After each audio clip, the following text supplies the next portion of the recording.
Bien sûr, tout le monde est heureux et passe un bon moment quand tout va bien. Mais que faire si des obstacles se dressent sur le chemin du bonheur ? Quelle sera leur réaction face à cette situation ?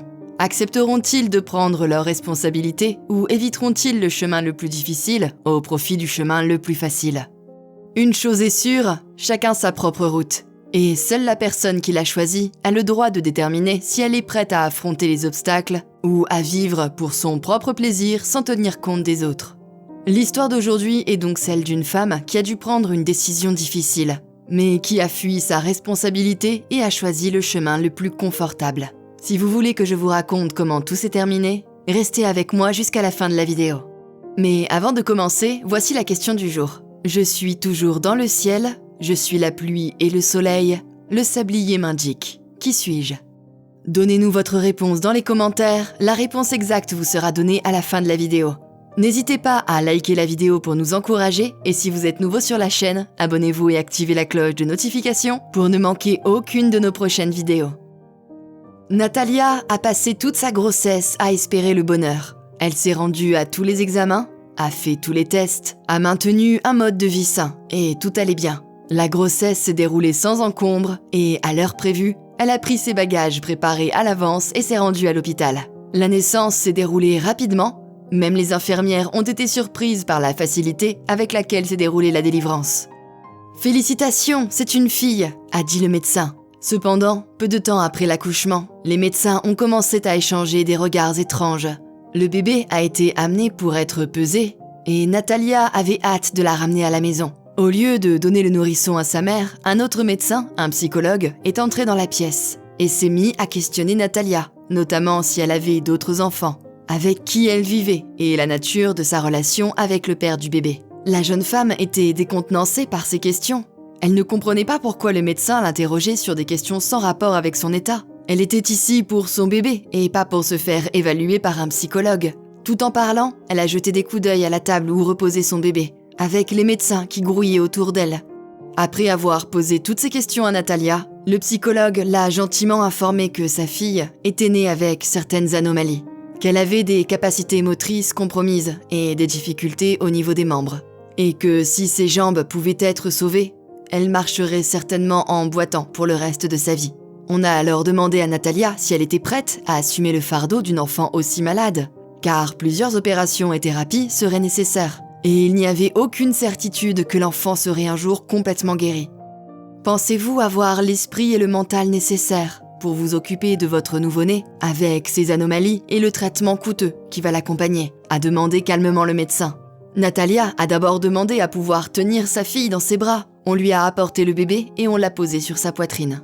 Elle a regardé le petit visage de sa fille et l'a ensuite rendu au médecin, déclarant qu'elle ne pouvait pas s'occuper d'un enfant infirme. « Docteur, merci d'avoir attiré mon attention sur toutes ces difficultés. Je ne pense pas pouvoir m'occuper de cet enfant. Avec le stress et les dépenses qui en découlent, je pense qu'il vaut mieux que je la laisse partir », a déclaré Natalia en lui remettant le petit bébé. Elle est entrée chez elle, seule, après être sortie de l'hôpital. Son mari et sa mère, qui ne savaient rien, l'ont accueillie avec joie. Ils savaient simplement que Natalia avait donné naissance à une fille. Les médecins avaient cependant laissé à Natalia le soin de leur raconter le reste de l'histoire. Natalia leur a dit qu'ils n'avaient pas besoin de ce fardeau et que l'État devait s'occuper d'elle. Elle l'a dit sans sourciller, comme si rien de grave ne s'était passé. Sa famille était décontenancée par cette révélation choquante. Ils n'avaient pas prévu un comportement aussi froid. Elle n'avait pas versé une seule larme pour sa fille abandonnée. Michael, son mari, a tenté à plusieurs reprises d'entamer un dialogue sur la nécessité de ramener leur fille à la maison avant qu'il ne soit trop tard. Mais Natalia était inflexible. C'est comme si quelque chose avait changé en elle, et elle ne voulait pas en parler. Plus tard, Michael a simplement fait ses valises et l'a quittée. Il ne pouvait pas vivre avec une femme qui pouvait laisser leur enfant à l'hôpital sans l'en informer.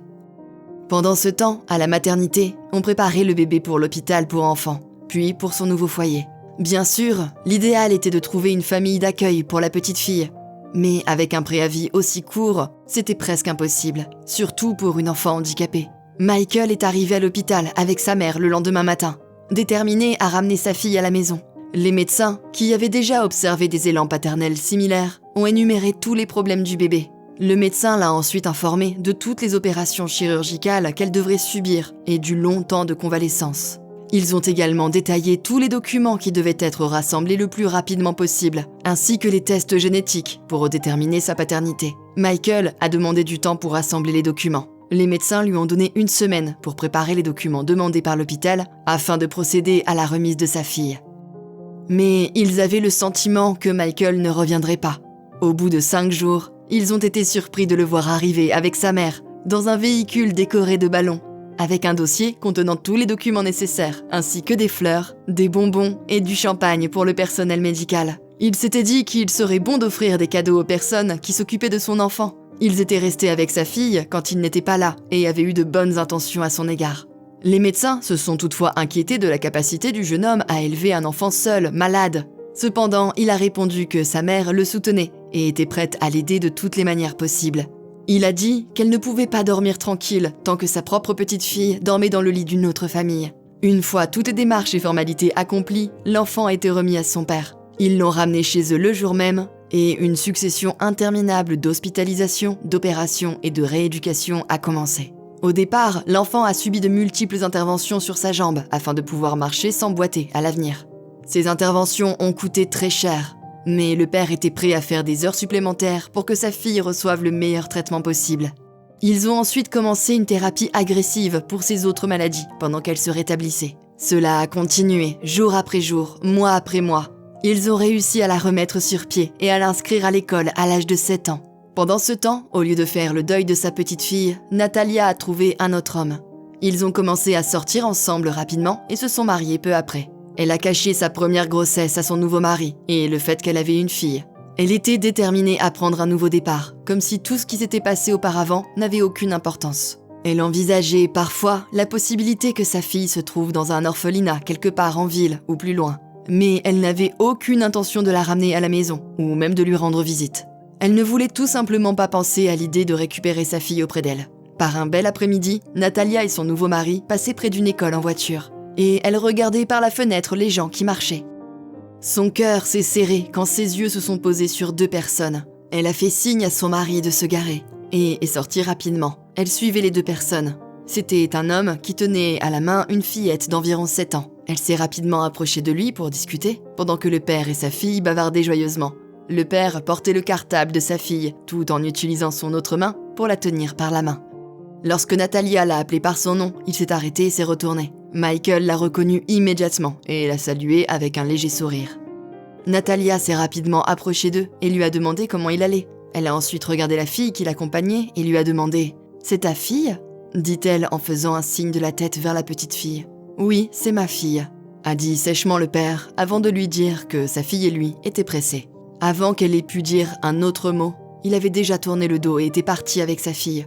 Natalia est restée là un long moment, les regardant fixement pendant qu'il partait. Quelque chose l'a dérangé, que ce soit le fait que Michael ait eu un enfant si peu de temps après leur divorce, ou le fait que cet enfant lui ressemblait tellement. Elle savait que ce n'était pas possible pour lui d'avoir une fille aussi grande en si peu de temps. Elle a éclaté en sanglots et a pleuré comme elle n'avait jamais pleuré auparavant. Son nouveau conjoint et elle étaient légalement mariés depuis 5 ans, mais ils n'avaient pas réussi à avoir d'enfant. Elle a visité de nombreuses cliniques, mais les médecins disaient qu'elle se portait parfaitement bien. La raison pour laquelle elle ne pouvait pas concevoir d'enfant restait un mystère. Natalia a réalisé juste maintenant que c'était sa punition pour avoir abandonné son enfant vulnérable. Elle n'a plus jamais revu Michael. Lui, sa fille et sa mère ont déménagé dans une autre ville et le nouveau mari de Natalia n'a jamais compris pourquoi elle pleurait tant dans son oreiller toutes les nuits. Quelle est votre opinion au sujet de cette histoire ? Dites-le nous dans les commentaires. Et maintenant, la réponse à la question du jour, le temps. Bravo à tous ceux qui ont trouvé la bonne réponse. Nous voici arrivés au terme de cette vidéo, merci de l'avoir regardée jusqu'à la fin. Surtout, n'oubliez pas de la liker et la partager autour de vous. À très bientôt.